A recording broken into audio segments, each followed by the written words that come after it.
NVS செயற்கைக்கோள் வெற்றிகரமாக விண்ணில் பாய்ந்திருக்கிறது. கூடுதல் விவரங்களை செய்தியாளர் பிரபாகரிடம் கேட்கலாம். பிரபாகர், கூடுதல் விவரங்களை பதிவு செய்யுங்க.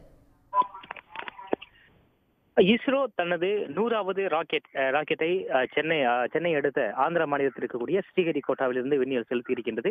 GSLV F-15 ராக்கெட் மூலமாக NVS-02 செயற்கைக்கோள் இன்று வெற்றிகரமாக விண்ணில் செலுத்தப்பட்டிருக்கின்றது. 11வது நிமிடத்தை கடந்து 3வது ஸ்டேஜ் அதனுடைய ராக்கெட் தற்பொழுது பயணித்து வருகின்றது. மொத்தம் 19வது நிமிடத்தில் செயற்கைக்கோள் அதனுடைய புவியுடைய தாழ்வட்ட பாதையில் நிலைநிறுத்தப்படுகின்றது. 322 கிலோமீட்டர் உயரத்தில் செயற்கைக்கோள் என்பது நிலைநிறுத்தப்பட இருக்கின்றது. சுமார் 2250 கிலோகிராம் எடை கொண்ட இந்த NVS-02 செயற்கைக்கோளை சுமந்து கொண்டு 470 டன் எடை கொண்டதாக GSLV ராக்கெட் வெற்றிகரமாக விண்ணில் செலுத்தப்பட்டிருக்கின்றது.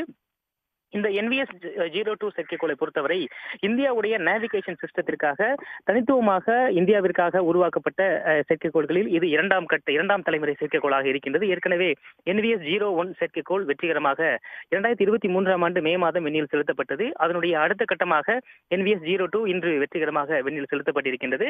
மிக முக்கியமாக வரக்கூடிய காலத்தில் GPS என்று சொல்லப்படக்கூடிய குளோபல் பொசிஷனிங் சிஸ்டத்திற்கு மாற்றாக இந்திய சார்பில் நேவிக் என்ற ஒரு ஆப் என்பது செயல்பாட்டில் வர இருக்கின்றது. அனைவருடைய செல்போன்கள் மற்றும் பொதுமக்களுடைய பயன்பாட்டிற்காக இந்த நாவிக் சிஸ்டம் என்பது உருவாக்கப்பட்டிருக்கின்றது.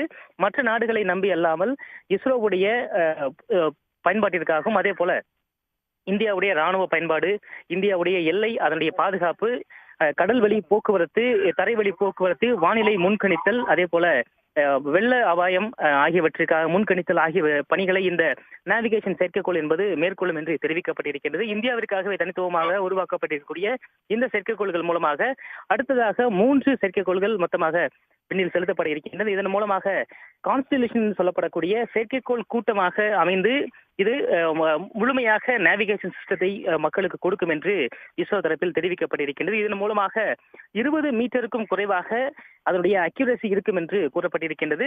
4 நானோ செகண்ட் அளவில் இதனுடைய துல்லிய தன்மை இருக்கும் என்றும் இஸ்ரோ தெரிவித்திருக்கின்றது.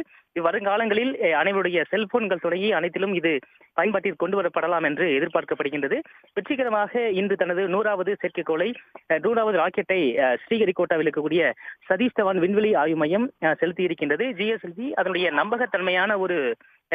நம்பகத்தன்மையை மீண்டும் நிரூபித்திருக்கிறது என்று சொல்லலாம். ஏற்கனவே இது அதனுடைய 17வது GSLV-உடைய 17வது பயணமாக பார்க்கப்படுகின்றது. மொத்தம் இதுவரை 100 ராக்கெட் வெற்றிகரமாக விண்ணில் செலுத்தப்பட்டிருக்கின்றன. 2850 கிலோகிராம் எடை கொண்டதாக நவீனத்துவமாக இந்த செயற்கைக்கோள் என்பது வடிவமைக்கப்பட்டிருக்கின்றது. 1150வது வினாடியில் அதனுடைய சுற்றுவட்ட பாதையில் 322 கிலோமீட்டர் உயரத்தில் நிலைநிறுத்தப்பட இருக்கின்றது. 9693 மீட்டர் பர் செகண்ட் என்ற வேகத்தில் இந்த செயற்கைக்கோள் பயணித்து அதனுடைய சுற்றுவட்ட பாதையில் நிலைநிறுத்தப்பட இருக்கின்றது.